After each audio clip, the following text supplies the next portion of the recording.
Welcome to episode 9 of the Purpose Pro podcast. Our mission is to connect you to your unique design and purpose. If you love learning simple, effective ways to lead yourself and others well, this is the podcast for you. Dead silence. It's like once again, Awkward silence. we all grade Zach's ability to intro this thing. Okay, 9 out of 10? We're here. We're at the end of season 2. Yep. Okay, and we're looking for ideas and feedback as we move into season 3. But we definitely, in my opinion, we saved the best for last year. We've got an interview that's going to be fast paced. This man has a voice that was born for radio. But yeah, Let's turn it up. everybody give you a quick yeah. And so longtime childhood friend of mine, actually, Jason Carrier's with us, co-founder Carmack Concepts. You've done some brilliant work over the years. People locally are going to know your work from, Dizzy Rooster, Chuggin' Monkey, Dogwood, which is now in 4 cities. Yes. Yeah. Because I just mentioned I drove by your place in Nashville, and it was crazy packed, and we're gonna get into by the end of this episode a new project that you and your family are working on, which I'm excited to talk about. But man, first of all, thank you for being here doing this. Thanks for having me. I'm excited. Yeah, good. We haven't hung out for this long since probably the bus ride in No, sophomore year in high school or something. no, yeah, totally. I mean, So you got to spill the dirt about sophomore Joe. well, Be some story. okay, well, Well, Joe, he wasn't. I don't remember him being so outgoing. No. In high school at all. And then when we reconnected, I guess over the past maybe 10 years, just kind of passing by, running into each other at the grocery store, and then seeing what he was doing in ministry and stuff, I was kind of shocked. Like it didn't add up because he's a very reserved, quiet person. He seems to be taking on extrovert type tasks or his life. He saves it. He saves all his words for this podcast right here. I do. I go home and I won't talk to my wife for a month. Right? I'm going to use them all up right here with you. So you better love it. Yeah, no. There wasn't a person who didn't know Jason nor his brother Justin and love them. They were like natural born leaders, and so kind of guys that you looked at in high school and like, yeah, they can pretty much do anything. I'm sure they'll be successful at some point. The rest of us are going to try to figure this shit out slowly. So I'm excited to jump in here. For those that don't know you well, we've got a series of poor rapid fire questions that Zach's going to throw at you to get to know you. Did you say four or poor? Poor. I said. Did I say four or poor? That might have been Freudian. I don't know. We'll watch I keep waiting for you to just change it up and ask something off the wall. But. These are. Well, feel free to chime in. Okay. These are the rapid fire questions on which everybody will really judge you. So no pressure. Yep. All right, we'll start at the top. Most important question: favorite movie of all time and why? Back to the Future, hands down. It was the coolest thing, and the idea of going back and witnessing your own personal history. It even got to the point, like I'm sure most people that are 44, I think, probably agree with that, or plenty do. At one point, we had a chance to franchise an Alamo Draft House. Actually, it was going to be in Nashville, and every Alamo has a motif, has a theme, and I had a Back to the Future branding. I had it down. I was ready. It was locked and loaded. And we had made it to the final step of the franchise process. And I even told the founder of Alamo, Tim League, I was like, we're gonna call the bar Goldie's, and it's gonna be the photo ops will be what you can imagine with the fire coming from the car. Like had it all. I was gonna be.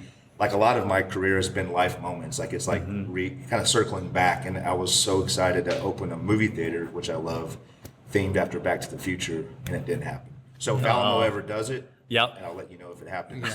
Somebody stole the idea. That was your idea. That's good. Yeah, That's good. Heard it here first. Back to the Future. I love it. I love the idea of going back and changing things or witnessing it or experiencing something again. Yeah, crazy enough, that's our second Back to the Future this season. So I'm starting to think that's the right answer. Yeah. It may be. I need to go rewatch it. Okay, how ticked are you that you don't have a hoverboard? I was never a skateboarder, so I'm fine with that. Okay. Yeah, I was never. I thought for a while they were going to come out, and then now what they call a hoverboard isn't a hoverboard. No. They just Yeah. threw the name on it, and all these kids are freaking out about it. Yeah, not the same. I would hurt myself. If you could go back in time and think like 8th grade Jason, like 12th grade, what advice would you give to yourself? You know, I would think, I would tell myself it's going to be okay. Like just keep going. It's going to be okay. But my mom was always the type of person to tell me that. So I was given the advice that I wish I could tell myself. But maybe that's like maybe that's what has pushed me to keep going and keep stepping forward. Is somebody told me you're going to be okay. Just keep pushing forward, basically. Yeah. Yeah. I was going to ask, like, would 8th grade Jason listen to you? Yeah. So Yeah. good. Yep. Okay. Who's somebody that you look to as a guide or a mentor, and why? You know, I don't have a specific mentor in my business. There's a lot of in the bar and restaurant business, especially bar. There can be some kind of eccentrically not people you want to be like, but they're in your business. Yeah. And you can be friendly with them or whatnot. But there's a few people throughout this city in both restaurants and bars, and then even in real estate, as a lot of my business ends up overlapping in a real estate aspect, that I look up to, that I'm able to lean on, have a meeting with, and just ask questions. And I watch the way they carry themselves with their family, the way they carry themselves online, the type of people they are.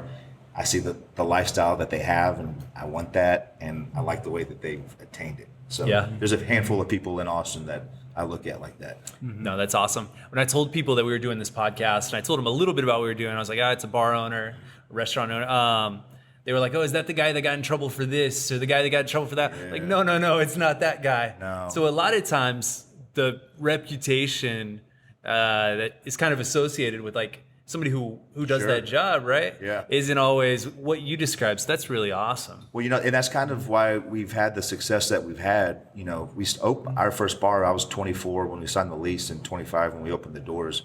And for those first 6-7 years, we were very much the age of our employees and the age of our customers, which being the age of our customers made it kind of easy or whatever to open a bar that they liked, because we built a place that we wanted to be at.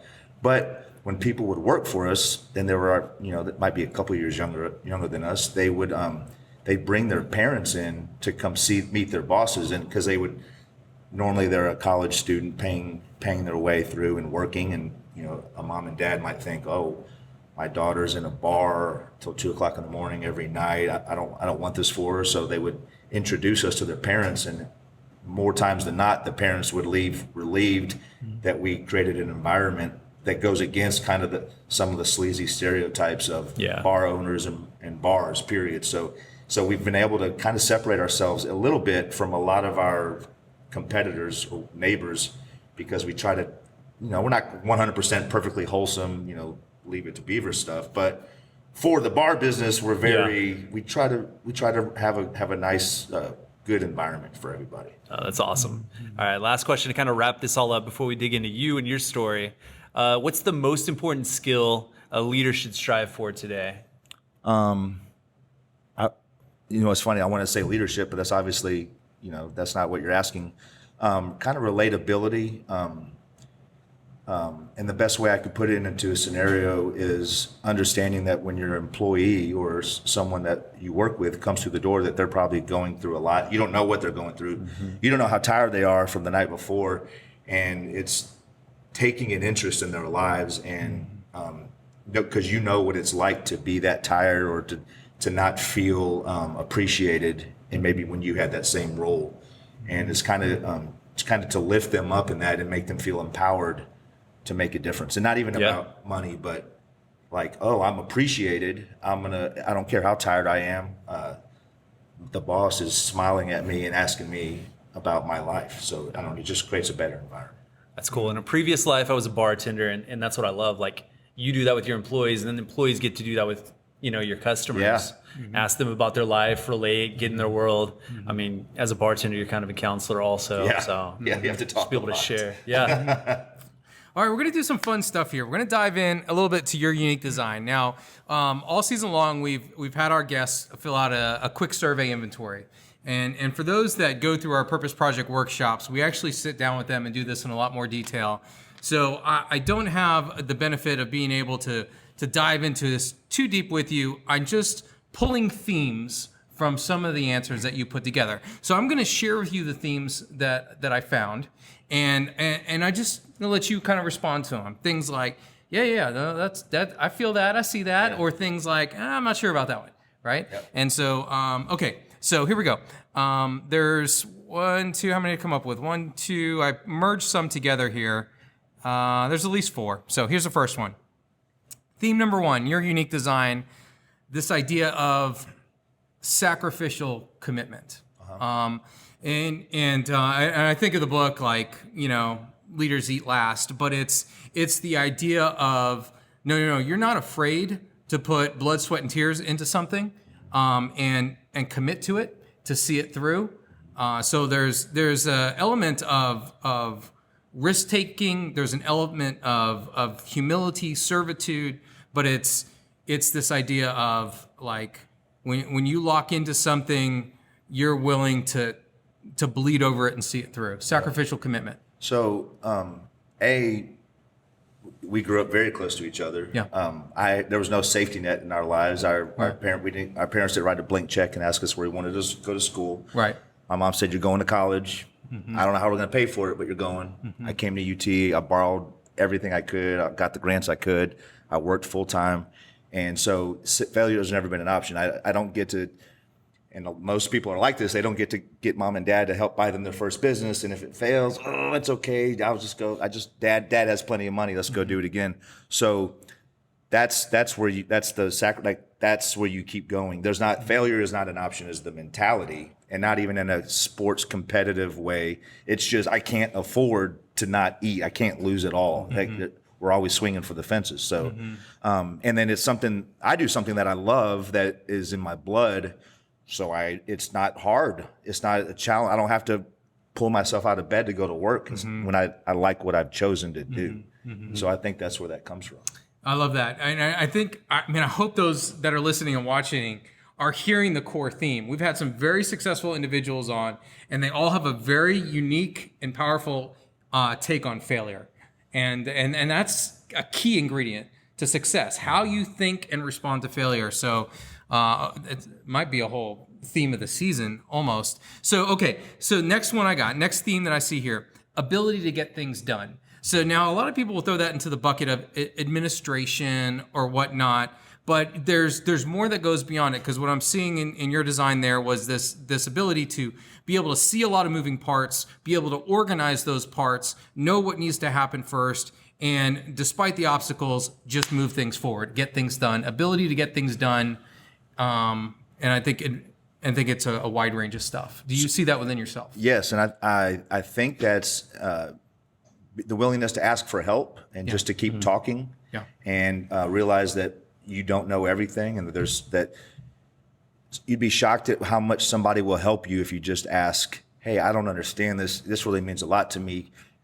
It'll take me 4 hours to figure this out. You know what this is. Will you just tell me what this is?" Whether it's applying for a liquor license or the AV guy, instead of going to the office while he's doing his install, is just standing there and watching him and ask questions. Yeah. And then on a daily basis, it's training everybody in your arm's length to do everything that you do, so the place runs as your business runs as well when you're not there as when you are. Or so you don't have to. You're not the only person that knows the secret of how to open something or turn something on or turn on the AC, as an example. So. Yeah, that's love it. Yep. Okay, number 3, and you actually alluded to some of this in your first answer, but making sincere connections. Yeah.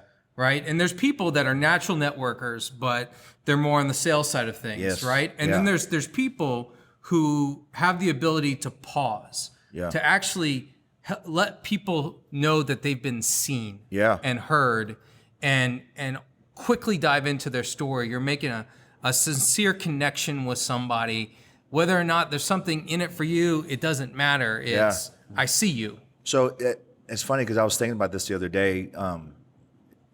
Like, it's not always needing something from somebody. Like, I'm not just going to be nice to people that I think can do something for me. It's actually enjoyable to have a positive connection with somebody for no reason. But oftentimes that will also benefit you for when you actually do need something, or or maybe whether it be in my experience, Starbucks, or I get my haircut once a week, which is weird, but there where I get my haircut, it's like I could come in here and not have any kind of friendship with these people, but at Starbucks, I see these same 6 people every day. Well, now, when they go on vacation in Houston, they have a drink tab at a bar in Houston, or I'm buying them all matching masks that we wear that are actually smiley faces, which is kind of the same reason I have I bought our whole staff smiley face masks. Yeah. And it's like, it kind of makes you have to be in a good mood. And people tell me at Starbucks, I love your mask. I'm like, yeah, it's kind of hard to be in a bad mood when your mask is a smile. You have no choice. Am I going to be an asshole with a smiley face mask? Okay, I gotta jump in here because that's theme number 4 here. Maintaining positive focus. Like, where does that come from? Does that go back to childhood? Does that go back to what you experienced from mom? Yeah, or what? I guess so. Yeah, it's my mom. Yeah, and coffee now. But yeah, yeah. It's just life is good. I guess I'm just my business partners used to tell me years ago, like, you're just happy-go-lucky Jason. And I'm like, man, you're painting this picture like I just float around. Like, it's not like that, but yeah, I'm happy. Life's good. Could be like Okay. that. Okay, I gotta skip ahead. I know Zach has a question for you that he's gonna ask, but I gotta ask it now because it just fits. And that is, okay, we just came through the most horrendous year to be in the hospitality business, especially to own bars. Yeah. And that's what you do for a living. Yeah. How did you maintain a positive focus during 2020?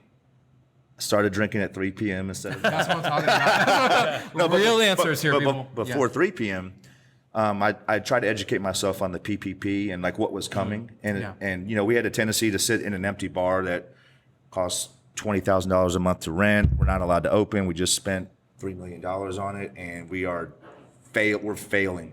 And it's like, well, you always think you're going to fail by swinging and missing because of something you did. You don't think you're going to fail because of something outside your control. So educating myself on the PPP loans and like foreseeing, it's coming, and working with the landlords and the banks, it's going to be okay. This sucks, and we took a hit like no other, but we're going to make it to the other side, and then we'll have to figure out if we didn't know if we'd get busy again or when we'd ever open, if we could catch up.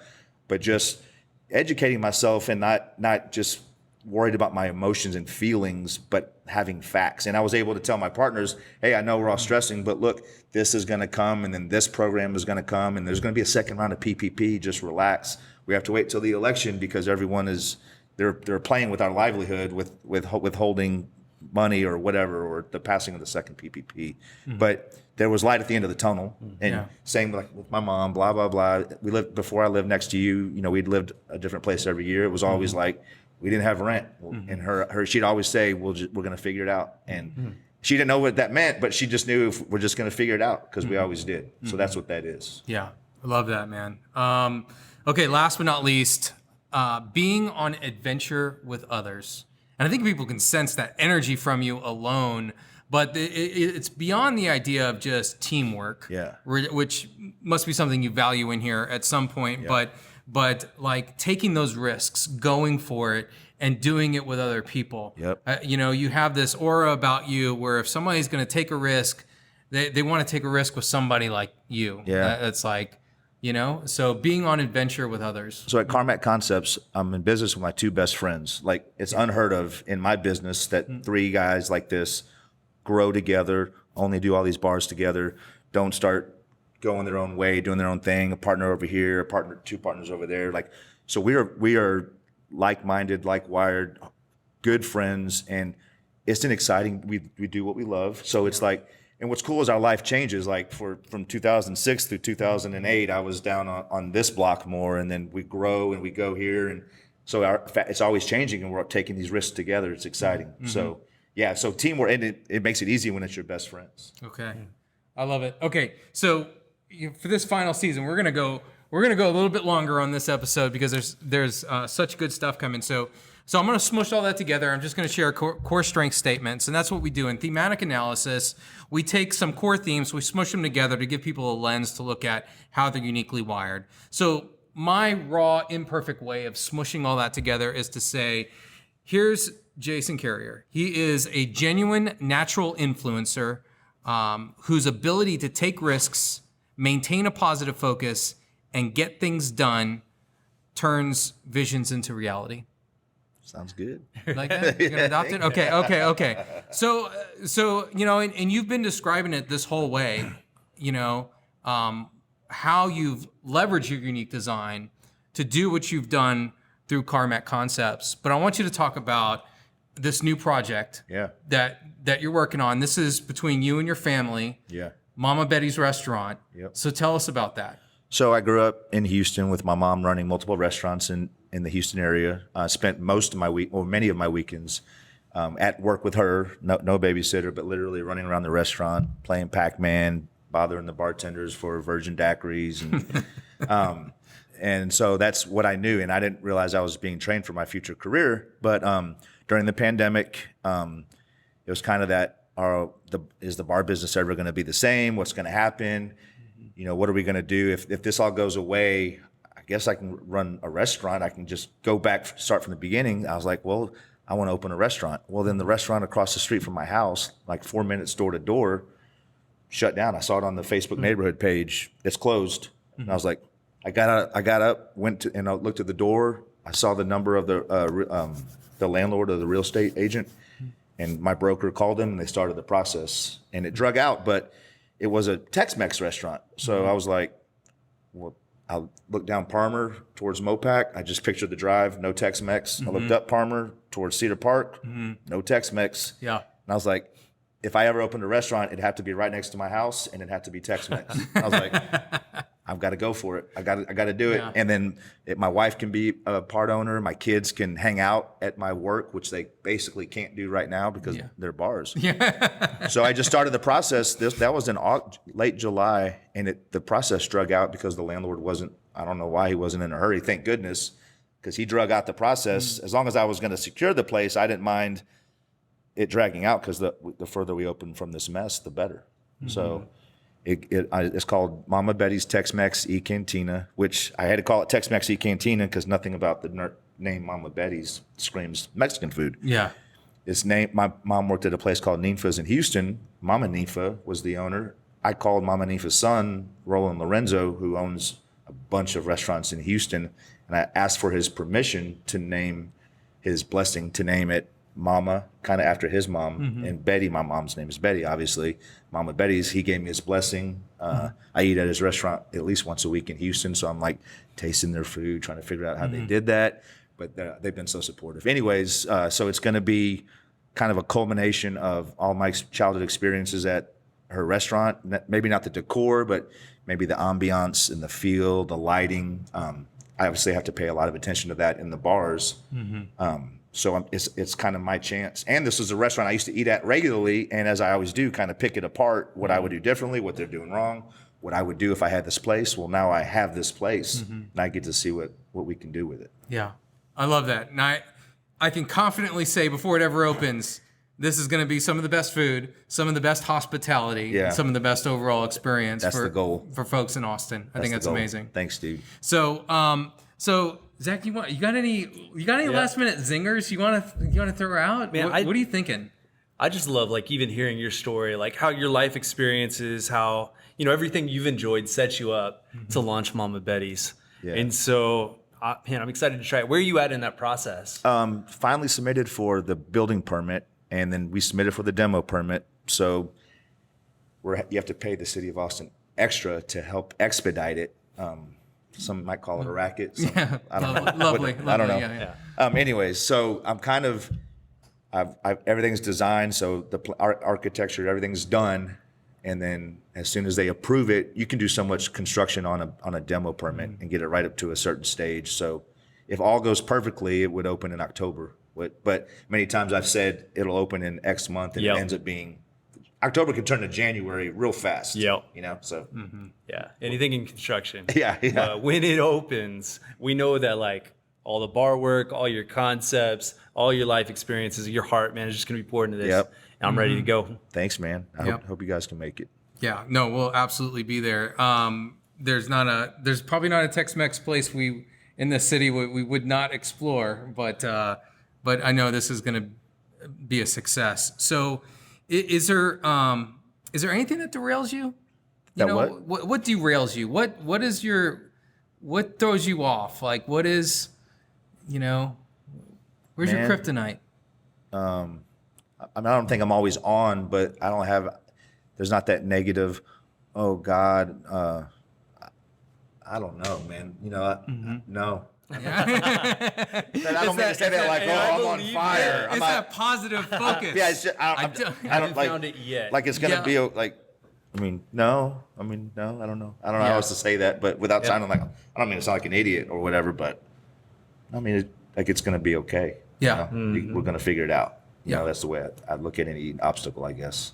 Yeah. Have you ever taken the Enneagram? The what? We'll do it after this. I did. What is it? You gonna give him a I may or number? may not be typing here. Yeah. What is he? A 7. A 7. Okay. I can see it. Just that eternal optimism, like the go-getter, life on adventure with community around you. Like, Okay. yeah, you- That's cool. things will hold you down for a little bit, but then you'll reframe and turn that into a positive. Yeah. Okay. So- Yeah. So there it is. It also happens to be what I am, and so I'm like, yeah, I hope I live like that. I hope I live it out like that. But Yeah. Yeah. Okay. So much fun. This is good. So, man, we got to wrap this up. But I just want to say that when we look at how you've been uniquely designed and wired, and it's clear that the influence that you have, you've chosen to leverage it in the hospitality industry. But it transcends beyond that. It's the connections that you make with individuals all over. You leave a memorable mark, and whatever lies ahead for you, it's going to be more of that. You're going to find other avenues beyond what you're currently doing to just be you and leave those sincere, memorable marks in people's lives. And I think that's amazing. And so, if there's any way we can support and encourage your initiatives here, we definitely want to do that. So Happy hours. Just come to happy hours. Yeah, After that's it. I can gladly do that. So that's it. Kind of my wiring. So So follow Jason Carrier on Instagram and Twitter. It's Jason Carrier 1, the number 1. But more importantly, you need to start following and subscribe to mama.betties on Instagram and Facebook. Okay, it's gonna open at some point soon, but you want to be in the know of everything they're doing, and you're gonna want to follow him. So I don't want to give a date, right? But we know it's coming. So that's mama.betties. I gotta spell that out. So mama.bettys on Instagram and Facebook. We will put all of this information in the show notes. So go to purposepro.org, and everything you need is going to be there. Awesome. So, okay. Thank you, guys. Jason, thanks again, man. Love it.